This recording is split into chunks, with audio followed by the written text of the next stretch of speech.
Welcome to the Exceptional Sales Leader Podcast with Darren Mitchell. If you're a sales leader looking to take your leadership to a whole new level, then this is the podcast for you. We'll be exploring tips, techniques, and strategies to help you take your leadership to the exceptional level and allow you to enjoy more money, more meaning, and better sales results.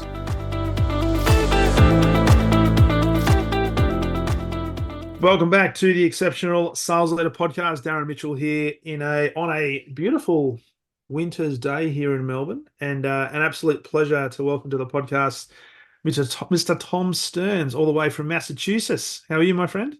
I'm doing well, Darren. Thanks. Thanks for having me in this beautiful spring day in Massachusetts.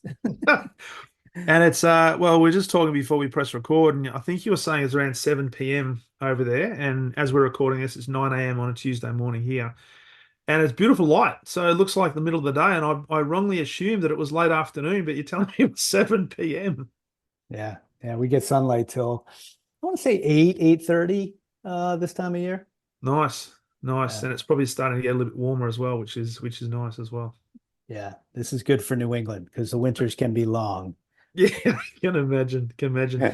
So looking forward to having this conversation, Tom. You've been in the sales game for a long, long time. You're also a trainer, do a lot of online work, founder at Stearns, which is a self-named organization, but also the co-founder, which I'm really interested to delve into as well, of an organization called Graphic Sales Stories.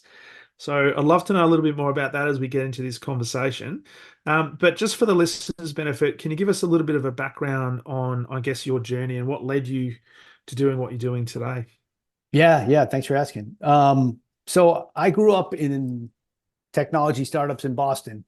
17 years in marketing, actually. I was a marketing guy. Okay. I started in sales a little bit before that, but then it was all marketing, wearing a lot of hats at startups, and then I moved on and fell into a sales leadership role, working for one of the presidents of the companies I'd worked at as a marketing guy, and I was consulting to him as a marketer, and his inside sales manager left the company, and I said, "Who's going to replace this guy?" And he said, "You are." And I said, "Well, I haven't really run a B2B sales organization." So I did, and I loved it, Darren. Like I love marketing, but man, I really loved sales. So I did that for a while. And then when I went out on my own 10 years ago to this, full-time consulting, which has totally evolved over the years. I mean, it's, like all consultants like us. I don't know about you, but it's definitely evolving on a daily basis, what we do. But yeah, I love sales, and I've sort of zeroed in on either helping, the 10 to $100 million companies that are struggling or scaling, try to figure that out. And then I happen to have a couple other enterprise companies, and I also do a lot of training, sprinkled in there with the consulting. So just like in the marketing days, I wear a lot of hats and just try to figure out problems. So love it. I'm curious. Sorry to ask you for your bio, Dan, but I am kind of curious. What part of the market do you focus on, and who are you helping these days?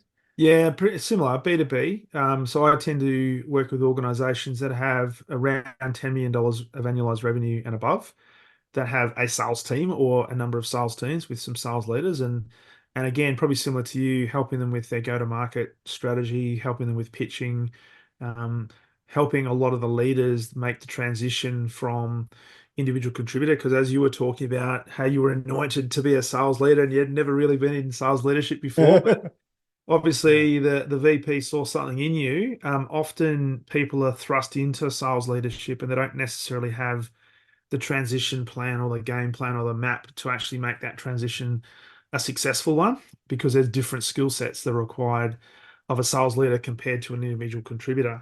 So I work with a lot of sales leaders to help them in that transition and hopefully help them create a really successful and fulfilling sales leadership career that over time enables them to become exceptional. So working in a lot of similar spaces to you across many different industries, and it's just fascinating, because I don't think we'll ever be out of opportunities to work with organizations, because there's new people coming through all the time, and there's often interesting cultures, and I say inverted commas, interesting cultures that needs external assistance, because if they don't, there's a lot of dysfunction that potentially gets created within organizations. So yeah, Yeah. I think very similar backgrounds, I've although I seen haven't been in marketing. I've definitely seen a fair amount of the situation you're having too. Where were you 10 years ago or 15 years ago when I needed you? Um, one more question though. So do you find that the folks that have been promoted in that position, do they come to you or does the organization come to you? Really interesting. A little bit of both. It depends on the what I call the self-awareness or the emotional intelligence of the leader. So there's a lot Mm. of leaders that are reaching out now, helping them or wanting to get some assistance to solidify their position, help them take the next step in their leadership. But a lot of companies recognize that we need some assistance. They might have been terrific individual contributors, but there's just I guess, some additional mentoring and coaching and development that's required to help just crystallize some of the learnings and experience they have, and help them again take that next step within the organization. So it's a bit of both. What I will say is there's a lot of people, certainly in some industries in Australia, where sales leaders, once they're promoted to a sales leadership role, it's almost like I'm now wearing the badge of honor. I have quote unquote made it, so I don't need development. Oh, how wrong you'd be. Yeah, and unfortunately, they're the ones that probably need it more than anybody else. So, Yeah, yeah, bit of a combination, bit of a yeah. combination. It's a Um, tough move. Yeah. Sorry, it go ahead. is. No, that's one of the things I wanted to ask you, given that you'd spent 17 years in marketing, because I often, when I'm speaking to guests, there's this conversation that comes up, marketing and sales and how we should be working together, and sometimes there's this great chasm between them. From your experience working in marketing, what was one of the first things you noticed when you made the switch? And I don't say the switch just disrespectfully, but you then took on the sales leadership role. What was one of the biggest, I guess, aha moments or realizations that you had, that might have helped you become a better sales leader with your background in marketing? So what are some of the things that help me as a sales leader coming from marketing? Is that the question? Yeah, because Yeah. often we have, I'm a sales leader, marketing's Mhm. over there. Just give me all the leads, marketing, and we'll actually close Yeah. the deals. Thank you very much. Or we'll give us some advice to marketing in terms of what they should be doing. Yeah, I love that question, by the way. And I also want to answer it the other way as well, because what was really, and I've consulted in this aspect a lot too, is that the the understanding how hard it is in marketing to build that awareness, to generate interest, to bring people in, and to spend the money wisely, right? The difficulty of that and understanding that, and the consistency of a brand and messaging. So all of those aspects of that moving into sales, it just sort of helped me respect the lead, if you will, and that the lead is maybe a different kind of lead, right? They definitely hand raisers, right? The people that say, "Hey, I want to talk to sales." Yeah. Those are the Glengarry leads, if you will, the gold leads. But most of the leads are, you know, uh, the retail equivalent of somebody walking around a store and looking, Mm, at the TVs, as opposed to walking up to a rep and saying, "Hey, I want to buy a TV," right? They're in the department. yeah. And so understanding the context helped me help the sales reps appreciate and how to actually talk to these people. And on the other side, the thing that I really love, Darren, this was one of my favorite things that ever sort of occurred. I had a small enough team of salespeople in like a big open space, and I also owned the marketing, not owned, but the marketing team reported to me as well. And we had a fair amount of inbound calls. Okay. So I did a couple of things. Is I had the marketers take overflow inbound calls. So if the rest of the reps were, working or doing something else and the phone was ringing, it rang to the marketer's desk and they had to start answering inbound sales calls. We also had team meetings where we would listen to calls together, Yeah. including the marketing people. And what really happened, which was awesome, is that over just a month or two of that, is that the marketing folks really started to understand the sales team and respect them. Mm. And the marketing got better, right? They focused more on the persona, the one-to-one connection that the salespeople have and talking to customers. That as a marketer myself for 17 years, other than surveys and a couple of focus groups, you just don't have that level of interaction that a salesperson has. And it's Yeah. really, really next level. So that was good. And then I wanted the salespeople to understand the marketers better too. So I started running like competitions around which sales guys could get leads through social engagement. This is like 2011 or something. So LinkedIn was, still 10 years old, but we were like, hey, who can get leads off of posting content on LinkedIn or Twitter, or like basically do a marketer's job in the Yeah. social atmosphere. And they started to catch on and how difficult it is to attract people that Mm. way. So that was really fun, to bring the two worlds together. But there's still a chasm in most companies between the two. And there's often this a lot of people I talk with, they talk about the marketing qualified leads versus the sales qualified leads. And I'm a firm believer, and I was on a podcast probably about 3 or 4 months ago with a guy in the UK, and we were talking about, sales enablement and how my view, and it never was able to happen in the businesses that I work with because they were just so big and they had the separate departments. But if you can bring sales and enablement together, that is, your sales and marketing people can work together, such as you rightly said, having some of the marketing people take inbound calls or even spend time in the field with salespeople, but also have salespeople spend time in the marketing department to understand and appreciate some of the challenges that both of them experience. It can actually just create a much better understanding and hopefully result in better go-to-market strategies and better tactics. It's a challenge. It is a challenge, and even today there are organisations that believe, well, we're getting our prospects from the campaigns that we're running, and marketing think they've done their job and they bring in 100 leads, but then they hand it over to the sales and they realize that there's only a very small conversion rate. So does it mean the lead is no good, or does it mean the salespeople are no good, or is there a combination of both? So having them work together is such an important thing. And I know that in the work that you would do, you'd bring that together, I'm sure. Yeah, yeah. And I think now that events have sort of come back, and I see a lot of my clients are going to events again, the sort of post COVID world, and people going out there. That's a great opportunity, I think, for companies to put marketers on the road with Mm. salespeople, put salespeople together, work the booth, train people on how to work a booth too, by the way. Yep. Like I see a lot of, you send a marketing person to a booth without training, you send a salesperson, right? It's, the salesperson will probably do a little better because they'll be Yep. aggressive and talk to people. But the marketing people, if trained properly, can learn a lot from those interactions, and we have those opportunities again. So yeah. The more we can put these two together, and learn both their jobs, Mm. then I think everyone will win. Absolutely. So when we're thinking about going to market and the work that you're doing, uh, what are some of the key challenges that you're seeing today? Because I know with so much information available to us, so much, I guess, choice that consumers and businesses alike have out there in the marketplace. What are some of the key challenges that you're finding the work that you're sort of doing in relation to selling? Yeah. There's a couple areas I've been focused on a little bit more these days. Now, taking the context of say the 10 to 50, $100 million company that needs to scale, or is struggling, right? Something's not working.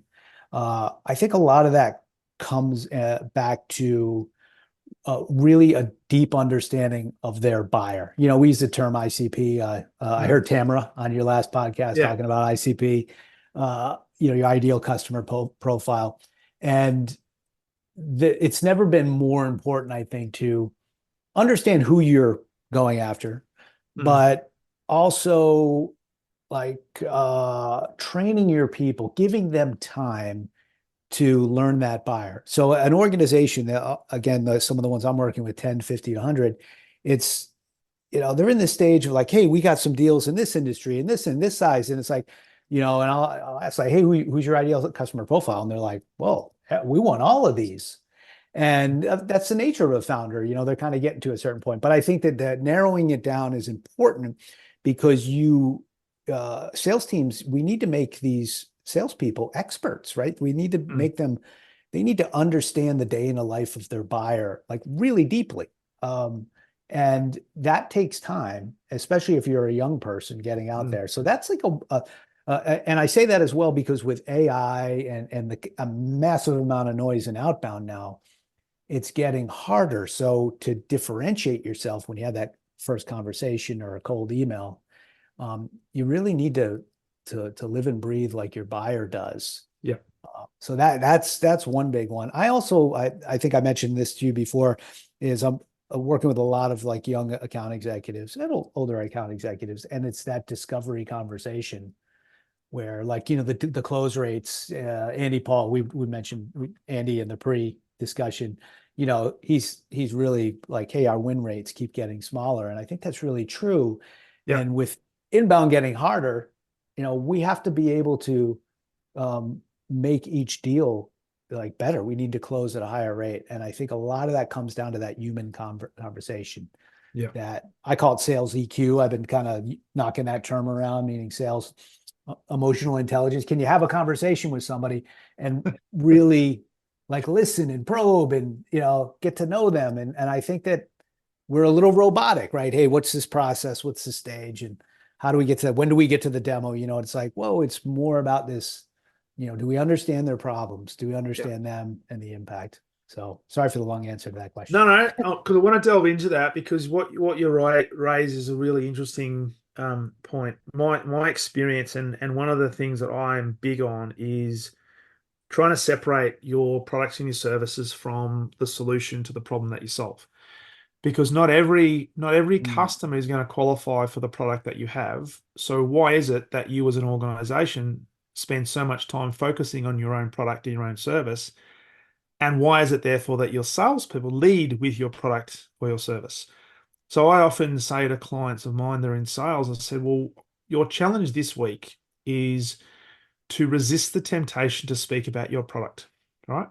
Now, Oh man, I they're like all that. trained. They're all trained because they do the product training. They have to know. And don't get me wrong, I'm not saying discard your product because you've got to believe in your product, but don't lead with it because quite frankly, your customer's not interested in your product. What they want to have is a solution to either a problem they know they've got or they think they have, but they need to explore with you as to whether there is an actual problem or not. Now, talk to me a little bit about I guess, the work that you do around the importance of this discovery, because when I hear that, discovery in a lot of people's minds might be, I'm going to discover whether my ICP will qualify for my product. So I'm going to be looking for every possible opportunity to insert Yeah. my product into this problem versus Ah. no, we've got to flip it because the discovery is all about what is the problem that this customer is experiencing and how do I bring a level of curiosity without talking about my product.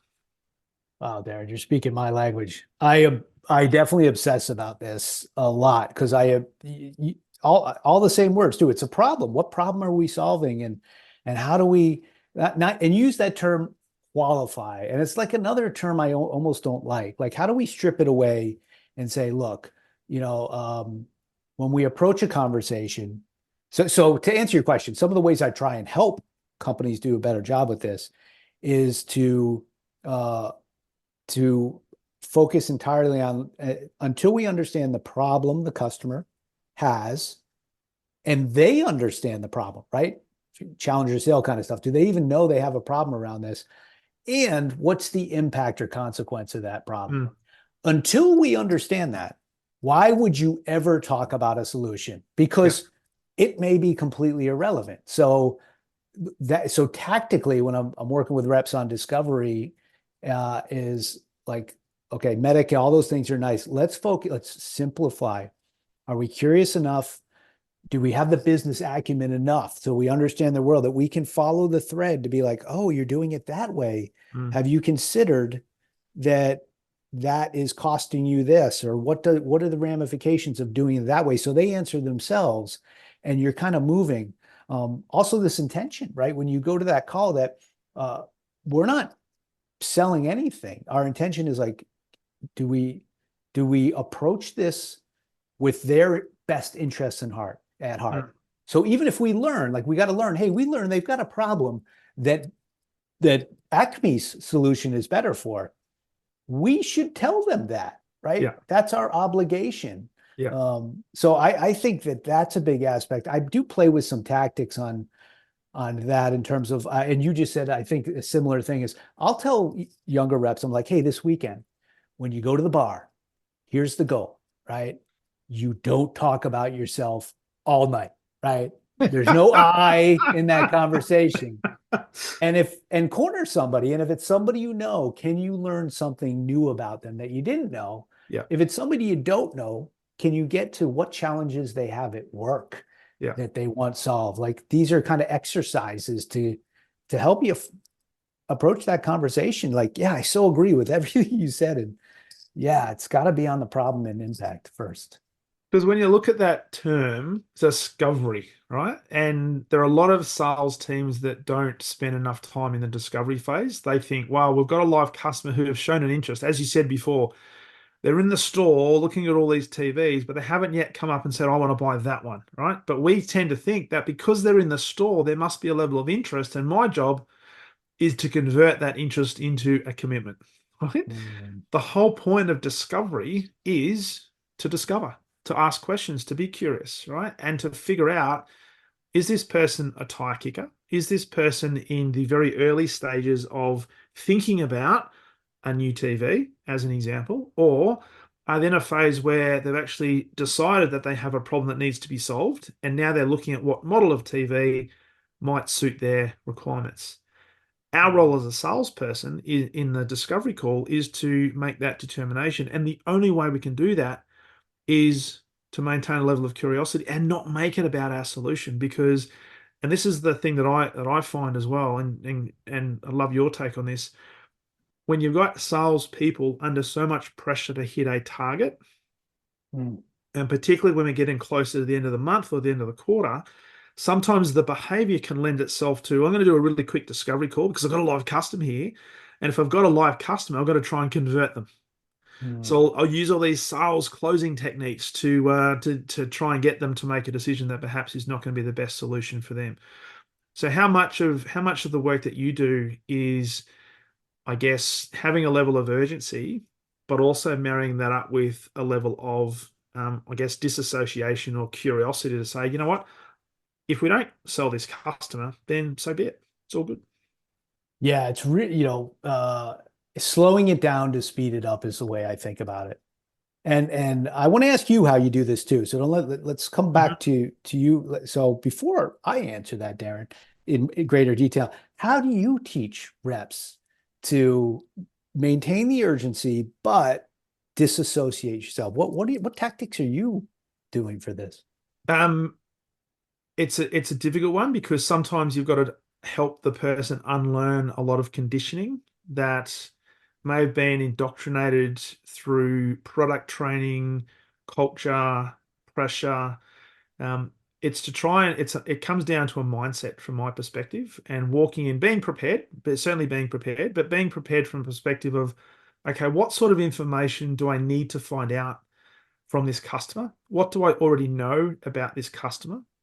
Where are the gaps? And what are some things that I can ask them in order to attempt to close those gaps? One of the things I get sales reps to do, particularly in a discovery call, whether it be on the phone or face to face, is to make it really clear at the beginning of that conversation as to what the purpose or the intention is of this conversation. Mm. And the intention often could be, hey, Tom, my job today is to simply find a little bit more about what the current challenges are and whether or not I might be able to help you. That's it. If I can help you, then I'll let you know. And you said it before, if I don't think I can help you based on our conversation and maybe Acme can, then I'm going to recommend somebody else. Is that okay? All right. Now, the power of that says to the person, because when you ask most people as to whether they like to be sold to, what do you think most people say? Nobody, I think, likes to be sold to, right? No, it's a rare cat. Every now and then I'll get somebody who says, I love being sold to because I like playing the game, right? But most people say no. But if you then ask the question, how many people like to buy and go through a buying process, they feel as if they're in control of their purchasing decisions, Mm, just yeah. about everybody puts their hand up. So if we as salespeople know that, right, we know that people don't like to be sold to. So there's nothing you need to convince. Yes, you've got to have a belief in your product and your service, but I'm not going to lead with that. I'm going to make it hard. I'm going to see whether you qualify for what I've got to offer because I don't just give this to anybody. My whole job is to figure out, do you have a problem? Is this the problem that you want to solve? Because sometimes the need to solve the problem and the want and the desire to solve the problem is different. You may know you've got a problem, but you may not necessarily want to solve the problem because of what I don't know, might be some secondary gain. You might be getting some sort of satisfaction of not having to solve the problem. I don't know why, but anyway. Or So keeps some people keeps them employed, right? It's like well, I'll put yeah, myself out of a job if I solve that problem. yeah, and part of the conversation I have with the sales teams is, okay, through this process, if you can resist speaking quickly about your or too early about your product, you actually start to gain a little bit more power in the conversation because you're not coming across as somebody who's trying to push something onto a prospective customer that they don't want or they don't need. And what will happen psychologically, and this is where your sales EQ comes in, if you've been able to pique an interest, then the natural consequence is your customers are going to start to lean into that conversation and will probably start asking you questions about, well, Tom, do you have a solution to this problem? I'm really curious. How do you, and sometimes it'll be the question, sometimes it'll just be the language, or sometimes explicitly they'll come out and say, do you have a product that will solve my problem? And at that point, it's not like you've got them now go for the close. Yeah. It's you've now got in a position where you've got that person who's articulated a problem, they want to solve it. So a natural extension of that is let's have a look at and explore the solution together. Nice. I'm glad I asked you. A long-winded answer.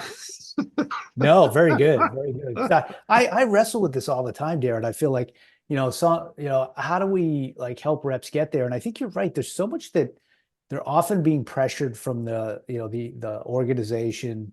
And we've got all these things like medic and sales process and these stages, and it's really kind of simple selling. It's a business acumen is the old school term, right? Mm, Do you understand their world and the details and the nuance of that?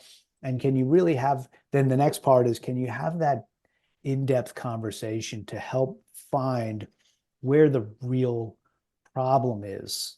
And people lean into that, right? yeah. It's the slow it down, kind of mentality. It's like, hey, I'm not even sure I can help you attitude. I got a bad analogy that'll probably get myself canceled, but when I go back to my younger days when I was in high school trying to get a girlfriend, Yeah. right? One day my older brother pulls me aside and he's like, I know what your problem is. And I'm like, what? He's like, you're trying too hard, act like you're not interested, Tom. And I was like, that was magic. And that was all the noogies I got from my brother. It was one time that I really appreciated it because I was just like, oh, I don't let's like let them be let them be attracted to me. So yeah, I hope bad example, but it's kind of the same thing, right? We're so desperate as salespeople to like, let me sell you my product, and it's like, whoa, I don't even know if we're compatible yet, right? That's it. That's it. Let me pull information from you. That's the dynamic we're looking for. And this is why I talk about the fact that you need to disassociate, right? Because you might have quite legitimately the greatest product or service the market has ever seen. But if your customer doesn't want that to solve a problem because there is no problem to solve, then you're just going to annoy the hell out of that particular customer. So we've got to remove the I guess the pressure that's either placed on us directly from our one-up manager or our organization to sell the product or the service, but also remove the pressure on ourselves to have to get that service into the hands of the customer because that comes across as convincing, unethical persuasion, pushing, all that sort of stuff. And when people feel as if they're being sold to, the natural consequence will be, in many cases, they'll put up the barriers and they'll start to justify and come up with objections and things like that because they don't want to say no. And the best way for them to say no is to, I just want to think about it, things like that. So you're right in terms of your approach that you need to remove the pressure of having to get this into the hands of your customer, even though you've got a sales target to hit, right? But you've got to take a step back and say, what is the problem that this customer has? How do I find out whether this problem is something they want to solve? And only then do I lean into any resemblance of a conversation around what I might have to offer.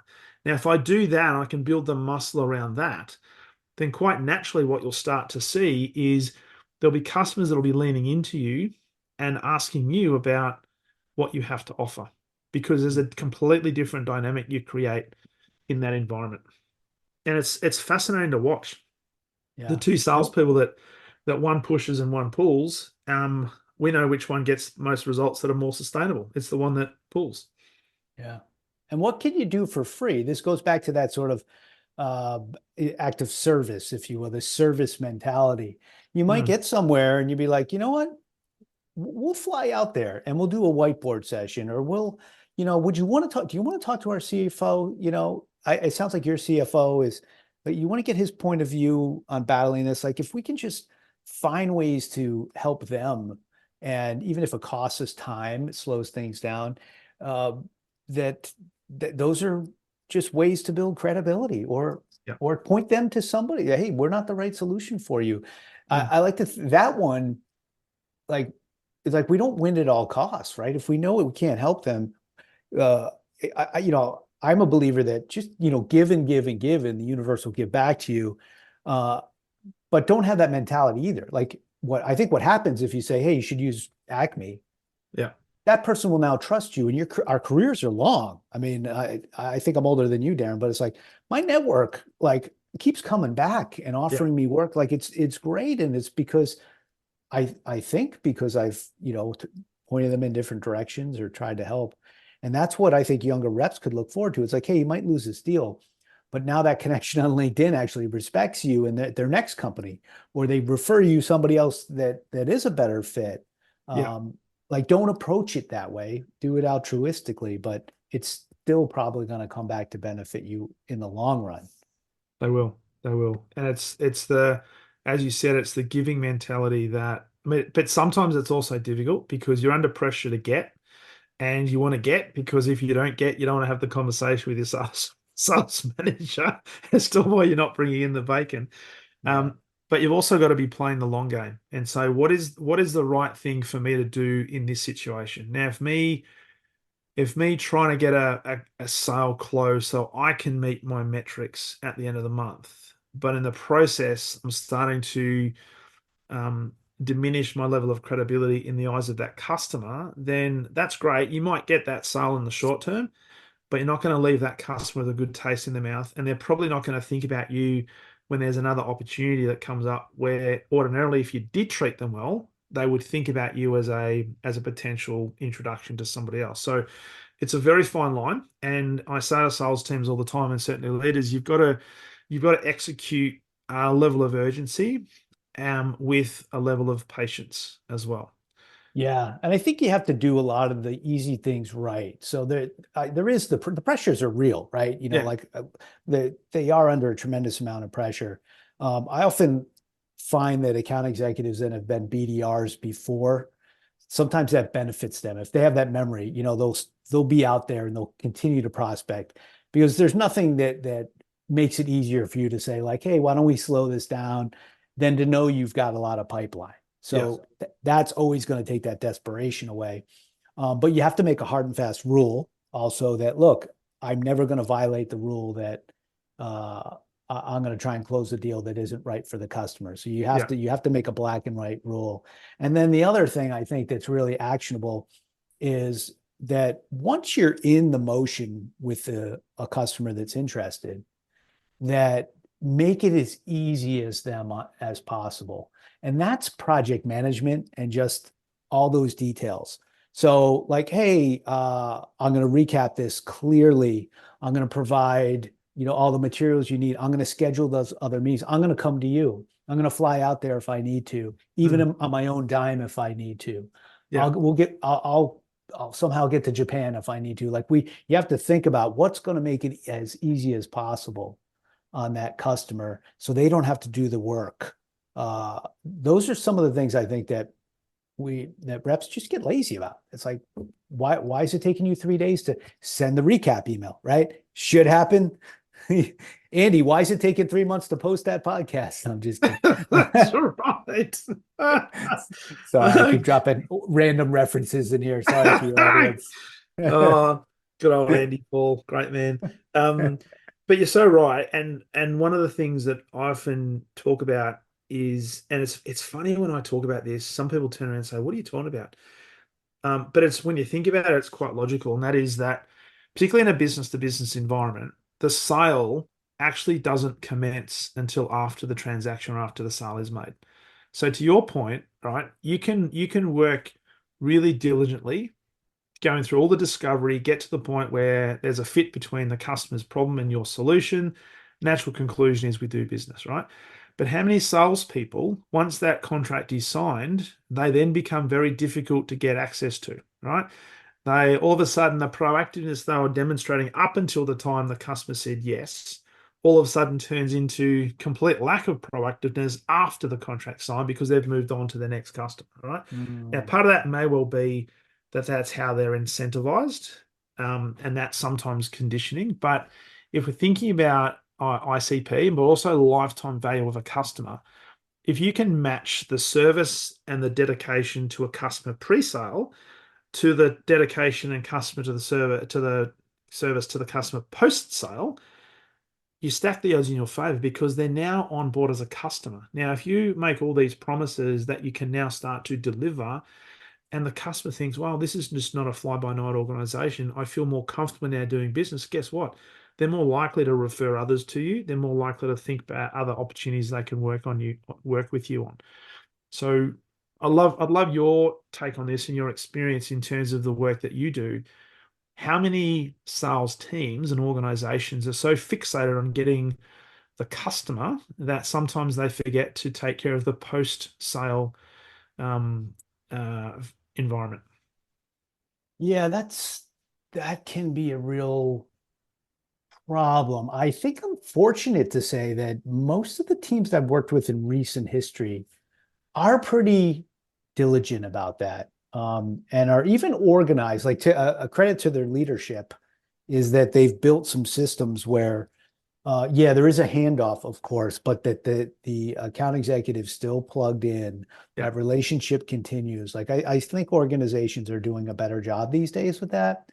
Um, but when you do let that down, you're really shooting yourself in the foot Mm. because, like you said, is like that those people are your best source of referrals. I am personally, like my personal experiences, um I am obsessed with it, right? Yeah. Lenovo is my longest running, it's one of my few enterprise clients, but I've had Lenovo as a client for 10 years or Okay. 8 years, I think.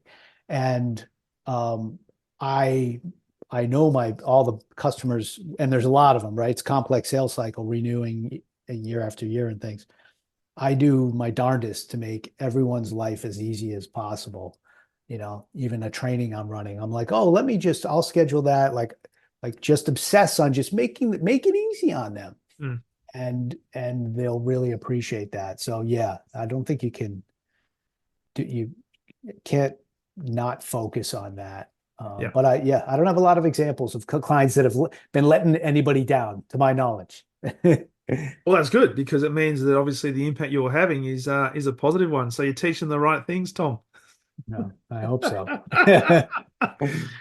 So Uh, as we look into like the middle of 2024 and beyond, are you seeing, certainly in the States and the clients you're working in the Northern Hemisphere, are you seeing any trends that are sort of appearing to the surface, which means that we as organizations, as sales leaders and as salespeople have to adopt a different approach or change the way we do things? some trends I'm seeing are, and maybe they're old trends coming back around, is that the noise, right, with AI and the BDR function, is inflating over the years. I, by all means, do not subscribe to anything ever being dead, and especially the BDR function.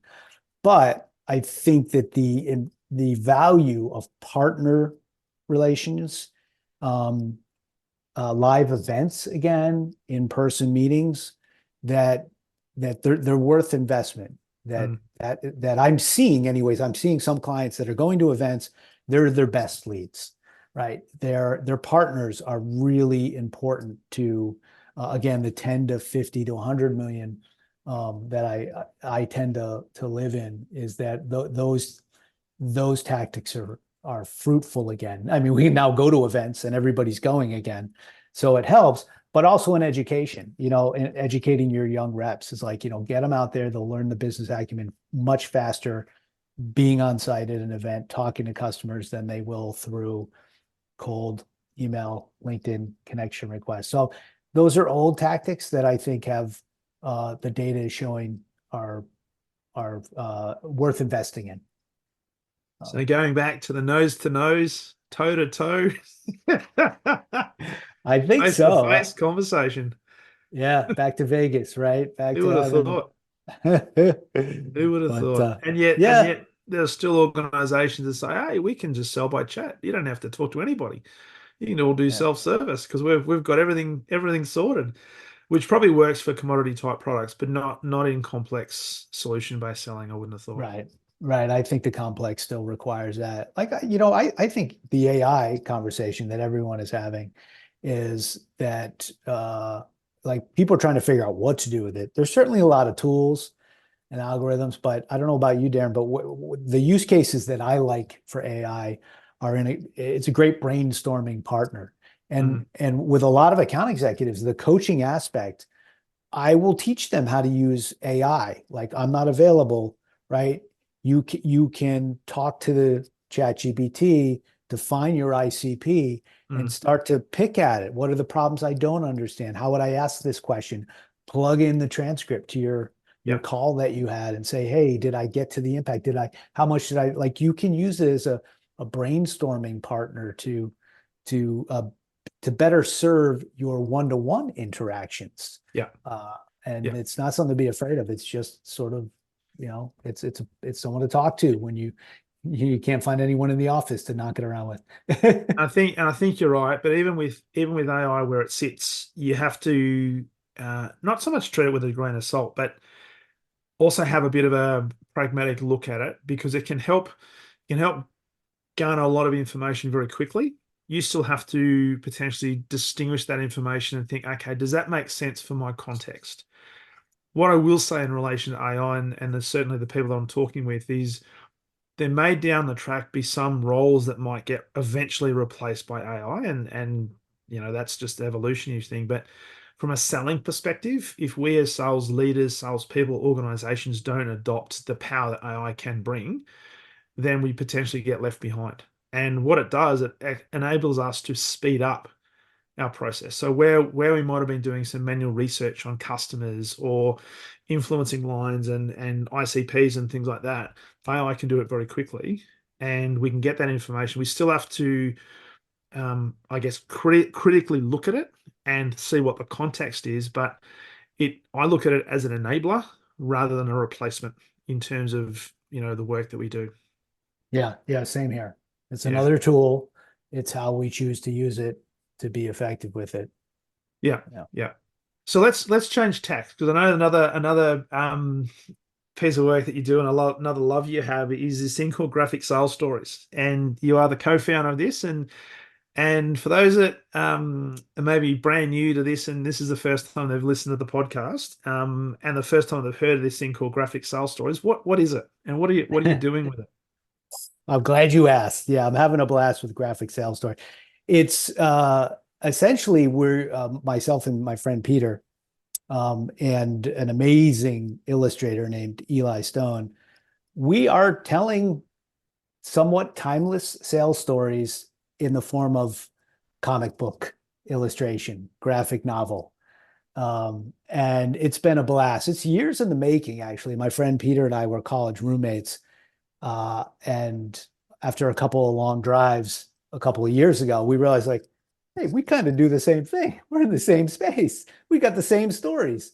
we're like, what can we do with this? And he had, I had contemplated writing a book, but I'm just like, what am I going to write that's new?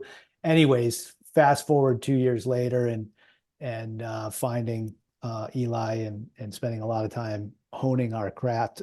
So far, we're still in Yeah. its infancy.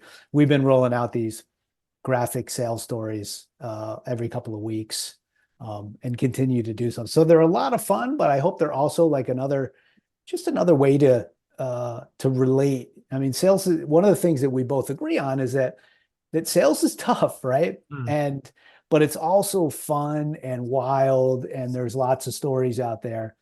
And we spent a year writing stories and laughing, and a lot of it is just laughing, mostly. And that's what we're hoping people will get. It's like, hey, I can relate to that. Boy, this is beautiful artwork. And I was a comic book fan as a friend, or Mad Magazine kind of addict. If you're that kind of person and you absorb information and want to have some fun, I think you'll enjoy reading our graphic sales stories. And is this something that you're using as because you mentioned comic there, bit of comic relief, or is it used as, I guess, a different form of education of knowledge that can actually help salespeople in terms of their, I guess, their own development in the sales game? Absolutely. Yeah, there's a blend, I think. When we first started it, I was leaning heavily on, hey, when I'm done with a cold calling class or a class on discovery, what could I leave behind that would Mm. help illustrate these things? And that was one of the ideas. Like, hey, wouldn't it be great to have a whole comic book about what not to do cold calling, right? You'd be able to laugh at it and engage. So that was part of it. But then we also found that some of the stories are just like ridiculous and hilarious there, right? You probably lived through many of these. And Peter certainly has a million of them. So I think it's going to be somewhere in the middle. They should all have a little bit of a lesson. Some will probably just be like outrageous, but most of them, yeah, I hope they're a little bit of a lesson, a moral, and what not to do. The last one we did was on AI in hiring, and HR. So we were basically illustrating a point. So yes, I think there are lessons there, but also some should just kind of hopefully make you laugh. And is this something that you, because you mentioned before, if you do a training, because I can see the immediate application that you do a training, people often get a learner journal or a workbook that they work through. You might get some frequently asked questions or some quick reference guide that you're leaving with as part of that as well. Is this something that you can physically leave with them in terms of like a comic book or a pamphlet or a couple of pages that will have the long lasting story, or is it something you're going to do online or a combination of both? Right now it's online only. Okay. The it's in progress, I guess. So Hmm. my hope is that people pay enough attention to this. It does, like, it's a time investment and also an investment to illustrate these. So our hope is that we build a following this year where there's enough people that tell us that, wow, this is pretty good stuff. And we built up a catalog, because it also we no AI, by the way, Darren, other than my friend Peter can't spell for the life of himself. So the AI is fixing his grammar and typos, mostly his typos. Sorry, Peter. But Eli illustrates these things by hand, 100%, into his computer ultimately. But there's no artificial intelligence used in the generation of this. So it takes time. Yeah. It takes Yeah. takes weeks for him to illustrate these. So we're building. And yeah, my long-term hope is that, hey, now I've got a whole bunch of cold call, and I do have a printed handout at that point. But right now it's like, hey, do people even like this? Is it worth the investment? And build that catalog. Love it. Love it. And I think that's something different because it's it's educational, but it's also visual.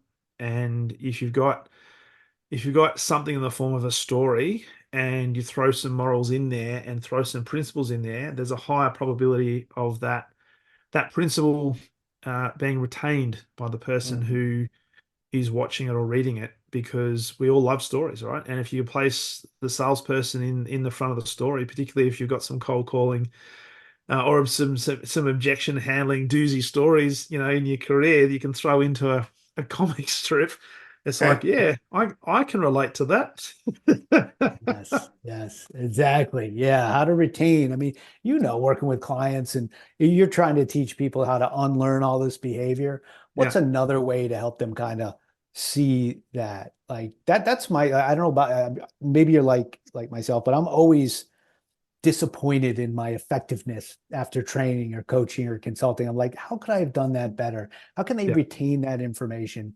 I don't know. Do you feel that way, or do you feel like every time you hit it out of the park? No, often, but and we're probably as trainers, as leadership consultants, facilitators, we're probably our own biggest critics. Others might think that was a phenomenal experience because they don't have much of a comparison, or they're coming off a low base. But you might think, well, you know what, I covered that off, but I could have done it better. One of the things that I've had to learn over time, and this took a lot of coaching, a lot of mentoring for me, is to look at the positives first and say, well, what did I do really well? And give yourself some credit, right, for what you do well, and then have some critical conversations after that. But yeah, there's always room for improvement, and anything that you can use to enhance the ability of people in a training or in a coaching session to take on board the principle, to embed that principle so they can become more self-sufficient is a good thing because it's an enabler. Yeah. Yeah. Thanks. Yeah, that's a good way of putting it. Yeah. Yeah. So hopefully and they'll actually get a physical comic book to leave with at some point. And it's, oh, look at this takeaway I get. So yeah, maybe I got another piece of reinforcement, like you said, to help No, get that's the point brilliant. across. Yeah. That's brilliant. And look, as we bring this to a close, I know that you do a lot of online sales training as well, and I noticed that you spent quite a bit of time um, recording trainings, and you've got people that can purchase little training courses online. How have you found the online training process? What's your experience been there? Uh, it's definitely been a learning curve. I I started recording it years ago. Again, Lenovo was sort of, I was doing a lot of new hire training, repeating the course over and over again. And I felt like there's a better use of time, right? So I started recording the repeatable part, also for consistency, right? For new Yeah, reps come in, and then coaching, so you go through that, then we meet. So that's where it started. I did that for years, and then all my other clients, I started the same process. It was been a tremendous amount of more work than I anticipated to actually think it through and write the script and to record it and then to build the quizzes and all the things that I had done live to actually build that into a set of online. So again, I beat myself up about it after. I'm like, it could be better, but I am pretty proud of like the library I have. I've got, in terms of the cold calling one, I've got dozens of real call recordings from real clients, from real reps, yeah, crushing it. Those fun stories. Like, listen how they incorporated that. So it's not me telling. It's more like, look, this stuff's been battle tested with hundreds of reps, and I didn't invent a lot of this stuff. I'm yeah, like probably like all the stuff we learned, we yeah. curated into what we think has been really well executed, and then yeah, so a lot of it's been battle test. So sorry for the long answer again, but yes, I'm proud of it. I found it's been a ton of work, Mm. but I think most of the end result has been very good. Love it. Love it. So with that, Tom, if people want to connect with you first and foremost and then learn a little bit more about what you do and maybe get access or investigate some of your online training, where's the best place for them to have a look at that? Yeah, so it's just stearns.io, and that's stearns.io. That's my website. And all my trainings up there, or if you want to, reach out to me to consult, my blog, and then I'm on LinkedIn too. You can Yeah, find me on LinkedIn.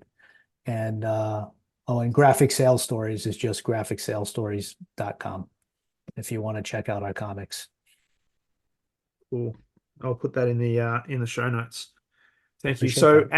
as we bring this to a close, if there was a sales leader or a salesperson listening to this today and they're thinking about what's one thing that I could focus on, say, for the next 90 days to help me really ramp up my effectiveness in sales, what would be? I know I'm putting you on the spot now, but what would be the I guess the number one piece of advice or guidance that you'd be giving to a sales rep or a sales leader over the next 90 days? I'd say I probably split them. I'd say for a sales rep, right, focus 100% on the meat of this discussion we had today. Find out what the problem is before you ever talk about your product. So I would say that can be a game changer. That can change the whole tone, and that attraction happens. For a sales leader, you actually, why don't I turn it around? What's the one thing, since you do this all the time, what's the one thing that you, Darren, would give advice to a sales leader that they should do right now? Well, I do this all the time, and that is not make it about you and not make it about the number. Now, it sounds really wanky. It's progress over perfection. So get our game plan right, get the fundamentals right. You know the number's there, but don't focus all of your attention on the number because that creates unneeded pressure. Focus on what are the behaviors and the attributes that we need to get better at so that we get expert at that, because the number will then be taken care of. Glad I asked you that question. That was an excellent answer. And you say, that's what I was going to say. It wasn't. And that's why I'm glad I asked you to answer that question. That was brilliant, Darren. Thank you. This is my podcast now, Darren. Well, that's all right. This has been a slightly different podcast because I don't get many guests asking me questions. Well, you should. You got a lot to share. And what's going on out there? Why aren't more salespeople asking you questions? It should be. Anyway, sorry. I know this is over, and I'm rambling on. Thank you for having me. Thanks, Tom. It's been an absolute pleasure having you on the podcast. And I'll make sure all of that information is on the show notes. So I encourage people to connect with you and check out what you do in terms of your online sales training, but also have a crack at looking at the graphic sales stories, because I'm sure there's some really interesting. I've even had a look at a few of them, so it's very interesting. So thank you so much for being a guest on the podcast. Thanks for having me.